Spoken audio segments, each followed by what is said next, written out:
La hacienda Aguas Claras moría bajo el sol despiadado de un Brasil antiguo, a mediados del siglo XX.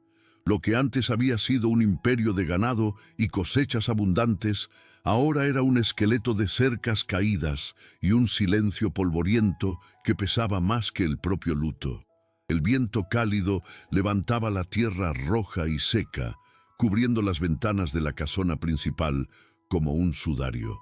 En el centro de aquel escenario de abandono, Elena era una figura desplazada, una orquídea delicada, plantada a la fuerza en el suelo agrietado del campo. Vestía un luto de seda negra, caro e impecable, pero ya manchado por el polvo del camino y la sequedad del aire. Sus zapatos finos, hechos para los salones de la capital, se hundían en la tierra áspera. Cada paso, una batalla contra una realidad que ella no entendía y, sobre todo, no deseaba.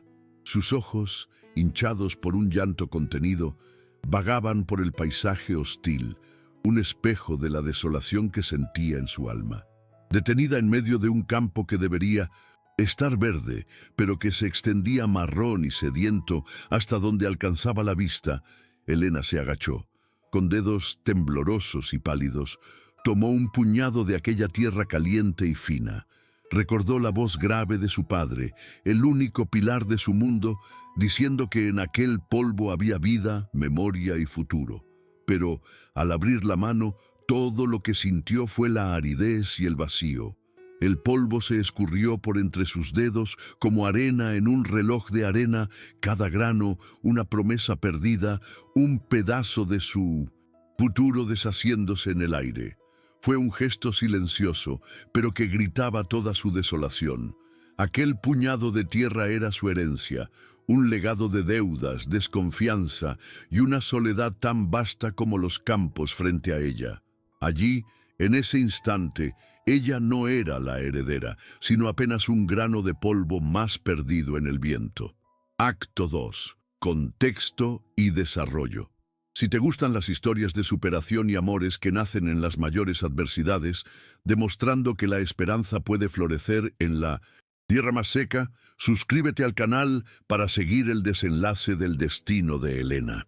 La memoria de Elena era un salón de fiestas iluminado por candelabros de cristal, donde el perfume de las flores se mezclaba con el sonido de valses y risas. Su padre, un hombre de negocios gentil y sobreprotector, la envolvía en un mundo de seda y confort, lejos del polvo y del sudor de la hacienda que financiaba sus lujos. Él hablaba de las tierras como un concepto lejano, una fuente de ingresos, no un hogar. Por eso, la noticia de su infarto fulminante no fue solo la pérdida de un padre, sino el derrumbe de toda su identidad. De un día para otro, los salones fueron cambiados por una casona silenciosa y los admiradores por rostros cerrados y desconfiados de los peones que la veían como una intrusa inútil, una patrona que no sabía ni el nombre del ganado. El luto era una niebla densa, pero la realidad era una tormenta. Las deudas, cuidadosamente ocultas por su padre, surgieron en pilas de papeles amarillentos sobre la mesa de caoba. Cada carta del banco era un trueno que la hacía encogerse. Los empleados, liderados por un capataz escéptico llamado Antero, la trataban con una cortesía fría que hería más que la ofensa directa. Cuchicheaban por los rincones, apostando cuánto tiempo la señorita de ciudad aguantaría antes de venderlo todo por cualquier miseria. La hacienda, con sus sonidos y olores extraños, era un monstruo que la devoraba poco a poco. La soledad allí era diferente a la soledad urbana. Era una presencia física, un peso abrumador que se anidaba en su pecho con cada atardecer. La humillación que la hizo desbordarse llegó en una mañana particularmente calurosa. Al intentar dar una orden sobre la rotación del pasto, repitiendo algo que había oído decir a su padre una vez, Antero la miró con un desprecio velado y respondió: «Señora, con todo respeto, usted entiende tanto de bueyes como yo de ópera». La risa contenida de los otros peones fue como una bofetada. Herida e impotente, Elena corrió. Corrió lejos de la casa, de las miradas, de las voces, hasta que sus piernas flaquearon y se desplomó cerca de una cerca de alambre de púas rota. Allí llegó el llanto, un sollozo desgarrado que parecía arrancarle el dolor del pecho. Era el llanto de quien lo ha perdido todo, incluso a sí misma. Fue en ese estado de completa disolución que un par de botas gastadas se detuvo a pocos metros de ella. Levantó el rostro mojado y vio a un hombre de piel curtida por el sol y manos que parecían hechas de tierra y cuero. Era Leo, un viajero cuyo único equipaje era una dignidad silenciosa en la mirada. No preguntó qué había sucedido, ni ofreció palabras vacías de consuelo. Solo se acercó a la cerca rota. «Con permiso, señora.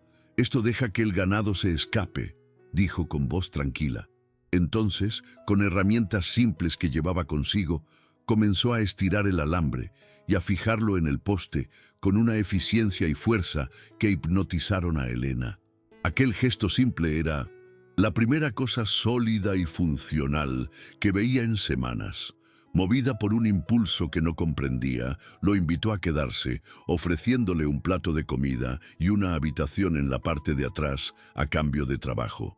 La presencia de Leo en la hacienda era silenciosa, pero transformadora. Él no intentaba enseñarle a ser una hacendada, sino a entender los ritmos de la tierra.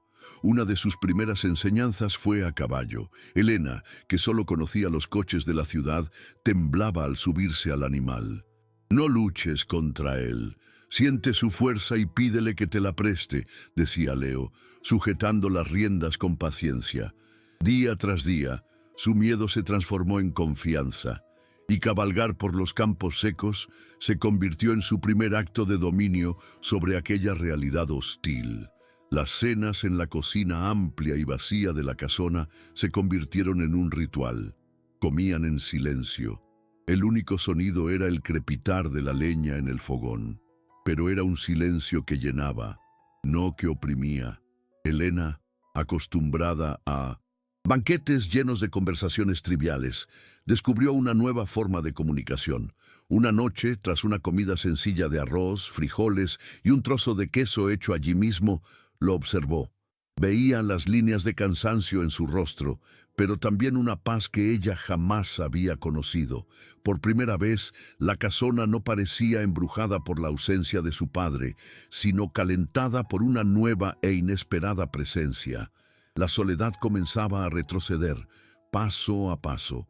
Leo hablaba el lenguaje de la naturaleza, uno que Elena estaba aprendiendo a descifrar lentamente. «Esa nube de allí», señaló una tarde, «no es solo agua, es una promesa. El olor de la tierra está cambiando. Va a llover antes de que anochezca». Y llovía. Él le enseñó a ver la salud del ganado por el brillo de su pelaje, a saber la hora por la posición del sol, a entender que la sequía no era una maldición, sino un ciclo. Sus palabras eran como semillas plantadas en su alma reseca. No hablaba de ganancias o negocios, vida y sino de paciencia y de fuerza. Elena comenzó a ver la hacienda no como una carga, sino como un organismo vivo que pulsaba bajo sus pies. El acercamiento definitivo ocurrió cuando lo vio reparando el motor de un viejo pozo. La manga de su camisa estaba rota y un corte profundo y sucio de grasa se abría en su antebrazo. Sin pensar, buscó un recipiente con agua tibia y un pequeño botiquín de primeros auxilios, una reliquia de su vida en la ciudad.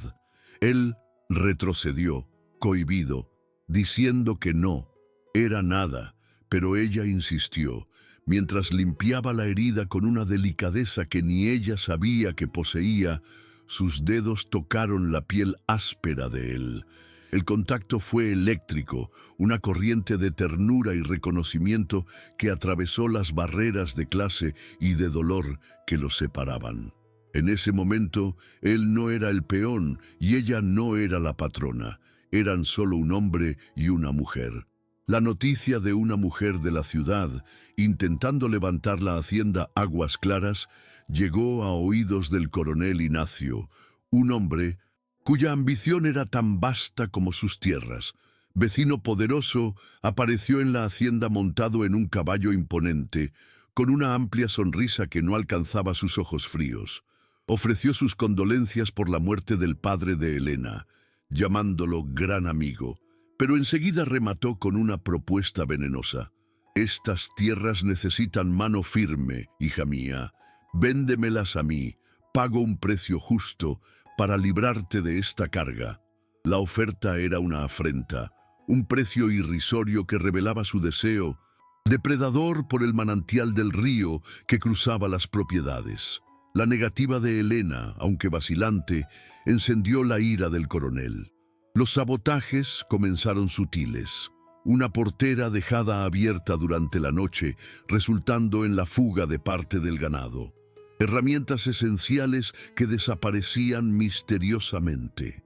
El golpe más duro fue cuando el pozo más cercano a la casa se secó de la noche a la mañana. Leo, al inspeccionar, encontró indicios claros de que la tubería subterránea había sido rota intencionadamente. Era una guerra silenciosa y cruel, diseñada para agotar los recursos y la resistencia de Helena, para hacerle creer que estaba luchando una batalla imposible contra la mala suerte, cuando en realidad luchaba contra la maldad de un hombre. El coronel Ignacio no se contentaba con atacar la propiedad, minaba la reputación de Helena.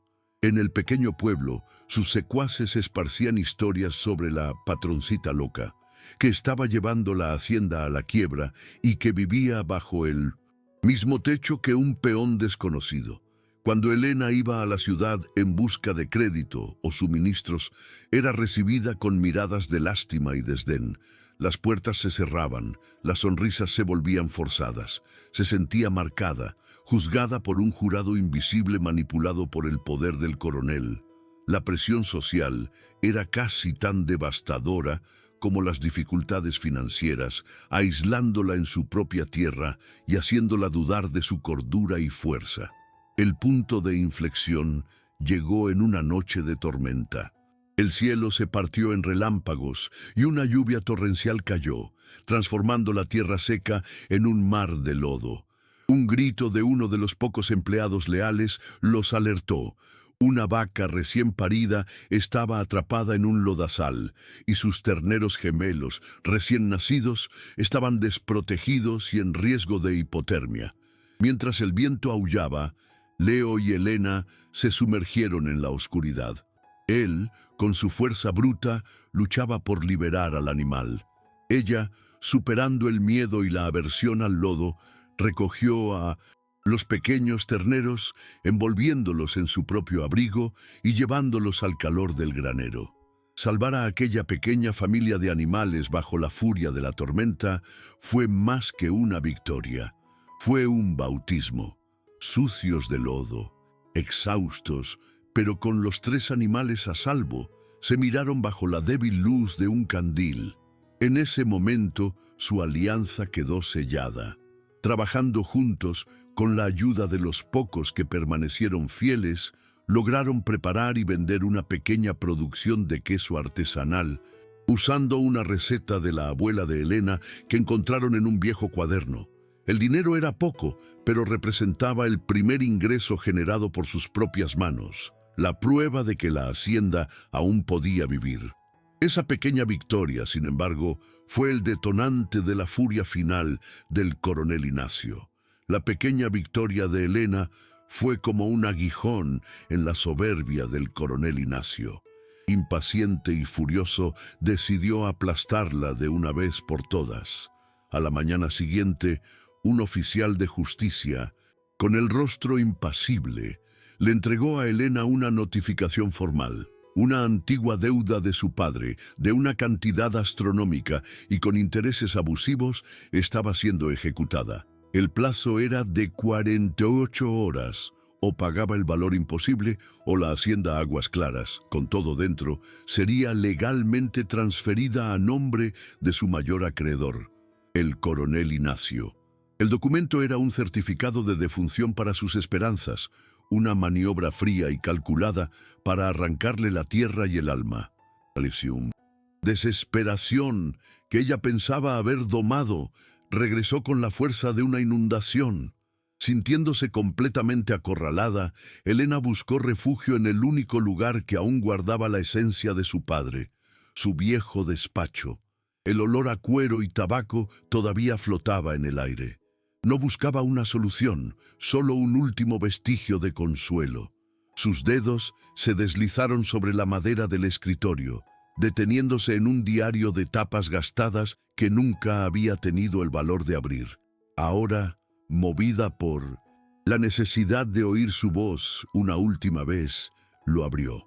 Las páginas amarillentas revelaban la caligrafía elegante de su padre y comenzó a leer, no los registros de negocios, sino las anotaciones personales de sus últimos meses de vida, sumergiéndose en la soledad y las preocupaciones que él le había ocultado también. Mientras Elena se perdía en las palabras de su padre, un olor acre comenzó a invadir el despacho. Al principio lo ignoró, inmersa en su lectura, pero pronto un brillo anaranjado y siniestro comenzó a danzar fuera de la ventana, pintando las paredes con reflejos trémulos. Gritos lejanos rompieron el silencio de la noche, voces cargadas de pánico. ¡Fuego! El granero se está incendiando. Era el golpe final del coronel, su firma cobarde en la oscuridad. El granero, que albergaba la cosecha recién salvada y los animales que eran el futuro de la hacienda, estaba siendo consumido por llamas voraces, un infierno que ascendía a los cielos como una carcajada cruel de su enemigo. Leo fue el primero en llegar al lugar, y su calma en medio del caos era el único ancla de cordura. Su voz sonó firme sobre el crepitar de las llamas, organizando a los pocos hombres leales en una línea de combate desesperada. «Cubos, saquen agua del pozo, mojen el pasto de alrededor, el fuego no puede extenderse». Ya no era un simple peón, sino un general liderando una batalla perdida. El calor era insoportable, el humo sofocaba, y el ruido de la madera crujiendo y del ganado, asustado, era ensordecedor. Leo estaba en primera línea, el rostro cubierto de hollín, los brazos ardiendo por el esfuerzo, luchando con una furia primitiva para salvar lo poco que habían reconstruido con tanto sudor y esperanza. En el despacho, el pandemonio exterior se convirtió en un zumbido lejano para Elena. Sus ojos habían encontrado una anotación específica, fechada semanas antes de la muerte de su padre. En ella describía con detalles angustiados una reunión con el coronel Ignacio. La deuda era en realidad un préstamo forzado, una ayuda que el coronel ofreció con cláusulas ocultas e ilegales diseñadas para hacer imposible el pago.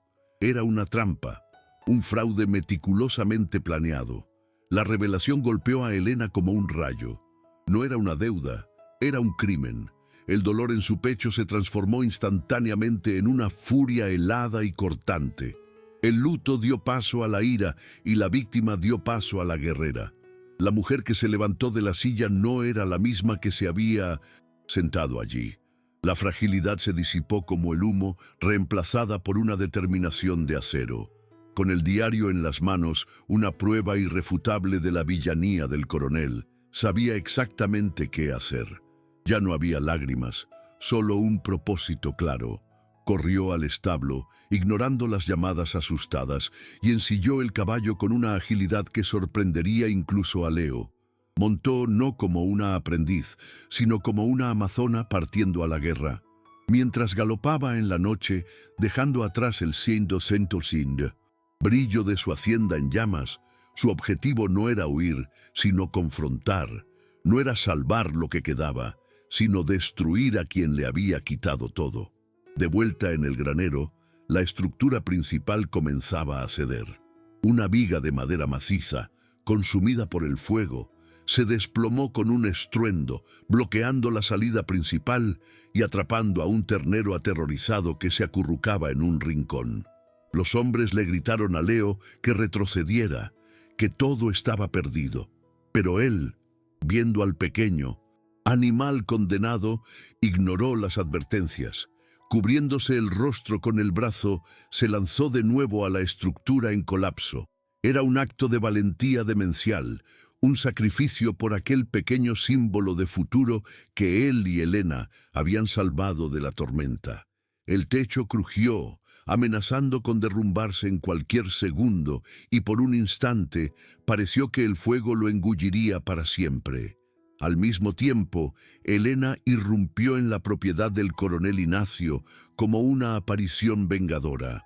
Desmontó frente a la casona y entró sin ser anunciada, con el diario apretado contra el pecho. Encontró a Ignacio en su lujoso despacho, con un vaso de coñac en la mano, disfrutando de su victoria a distancia. Sin mediar palabra, arrojó el diario sobre la mesa pulida. «Su fiesta se acabó, coronel», dijo ella con la voz baja y letal. «Esta deuda es un fraude, y tengo la prueba. Usted no solo va a perder mi hacienda, va a responder ante la justicia por su crimen, por su crueldad y por el fuego que está quemando mi tierra en este mismo momento». El rostro del coronel Ignacio pasó de la sorpresa arrogante a la incredulidad pálida. Hojeó el diario, reconociendo la caligrafía, y su mandíbula cayó. El poder que ejercía, construido sobre la intimidación y las mentiras, se desmoronó en ese instante. Estaba desenmascarado, derrotado no por un ejército, sino por la verdad escrita y por el coraje de una mujer a la que subestimó fatalmente. Elena no esperó su respuesta. Le dio la espalda y se fue, dejándolo ahogado en su propio veneno. Al regresar, vio que el brillo del incendio disminuía. La estructura del granero estaba en ruinas, pero el fuego había sido contenido, y saliendo del humo, cojeando y cargando al ternero salvado, estaba Leo, vivo. Sus miradas se cruzaron, y en medio de la destrucción, supieron que habían vencido. Los meses que siguieron al incendio fueron de una reconstrucción que iba mucho más allá de la madera y los clavos. La noticia del coraje de Elena y de la cobardía del coronel Ignacio se extendió como la pólvora, transformando la desconfianza de la comunidad en admiración. Vecinos que antes la ignoraban ahora ofrecían ayuda, enviando hombres y material para reconstruir el granero. Elena, por su parte, ya no era la frágil señorita de la ciudad. Lideraba el trabajo de sol a sol. Las manos, que antes solo conocían el tacto de la seda, ahora estaban callosas por la tierra y las herramientas. La hacienda Aguas Claras renacía, no como una herencia de su padre, sino como una creación suya forjada en el fuego, el dolor y una nueva y poderosa unión comunitaria. La caída del coronel Ignacio fue tan espectacular como su arrogancia. Con la prueba irrefutable del diario, Elena emprendió una acción legal que lo desenmascaró públicamente. Su red de poder, tejida con miedo y deudas fraudulentas, se deshizo. Otros hacendados, oprimidos durante años por sus tácticas, encontraron el valor para presentar sus propias denuncias. El hombre que se veía como el rey de la región fue reducido a un paria, forzado a vender gran parte de sus tierras para cubrir los costos de los procesos y las indemnizaciones. La justicia, que parecía un espejismo lejano, se manifestó de forma plena, no solo liberando a Elena de su amenaza, sino purificando a toda la región de aquel poder tóxico y depredador. En una tarde dorada, con el nuevo granero ya en pie y los campos más verdes que nunca, Elena y Leo caminaban de la mano por la colina más alta de la hacienda. El silencio entre ellos era de una paz profunda. «He pasado toda la vida andando», dijo Leo con la mirada perdida en el horizonte. «Nunca pensé en tener un lugar, pero este lugar, esta tierra, tú, es el primer hogar que he conocido». Elena apretó su mano y apoyó la cabeza en su hombro. «Creía que mi hogar había sido destruido», respondió con la voz embargada. «Pero mi padre no me dejó la tierra como herencia, me dejó la semilla de la fuerza, y fuiste tú quien me enseñó a cultivarla. Hogar está aquí, contigo. Si tú también crees que la verdadera fuerza brota del coraje para recomenzar y que el amor es la cosecha más valiosa que podemos cultivar, suscríbete al canal y cuéntanos en los comentarios desde dónde nos estás viendo para que sepamos hasta dónde ha llegado esta historia. El sol se ponía, tiñendo el cielo con colores de fuego y esperanza, los mismos colores que un día casi lo destruyeron todo y que ahora bendecían su nuevo comienzo. Mirando la hacienda próspera, Elena entendió que el verdadero legado no estaba en el nombre de la propiedad o en la cantidad de ganado, sino en la resiliencia del espíritu humano y en la capacidad de encontrar amor en los suelos más áridos. Allí, de pie junto al hombre que vio la fuerza en ella antes de que ella misma la viera, ya no era la heredera de luto, sino la matriarca de una nueva historia, una que ella misma estaba escribiendo con la tinta del coraje y del afecto. La tierra seca, al fin, había florecido.